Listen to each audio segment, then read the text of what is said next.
Good news ang hatod ng Independence Day sa kapin sa 60 ka mga piniriso sa Mandawi City Jail. Natagan sila sa ilang gipangandoy nga kagawasan. Si Nico Sereno sa report.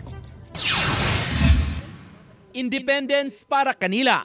Kini ang good news nga gidawat ni ining 63 ka mga inmates sa Mandawi City Jail male dormitory karong adlaw. Kay dungan ning holiday sa adlaw sa kaugalingnan, nahatagan sab sila kagawasan gikan sa prisuhan. Matod sa jail warden, ang maong mga piniriso mi qualify ubos sa Good Conduct Time Allowance o GCTA. Usa kini ka pribilehiyo sa mga PDLs o persons deprived of liberty nga kaminosan ang ilang sentensya tungod sa maayong kinaiya ug dalaygong buhat sa sulod. Para sila naman po ay mapalaya ng mas maaga at makapiling ang kanilang mga mahal sa buhay.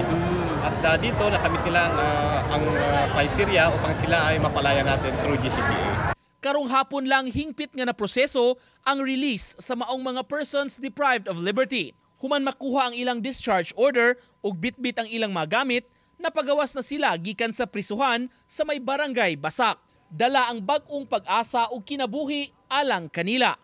Gipasabot sa warden, napatuman na kini kaniadto pa ang maong programa ug dunay napagawas pinaagi sa GCTA. Ang bag-ong pagpang-release gihimo lang ning Independence Day nga mas espesyal para kanila.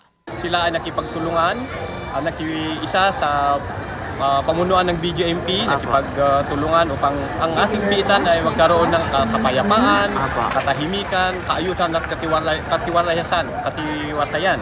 Kaya sila po ay nabigyan natin ng Good Conduct Time Allowance. Ang Mandawi City Jail male dorm dunay 1,507 ka mga PDLs. Nico Sereno, Balitang Bisdak.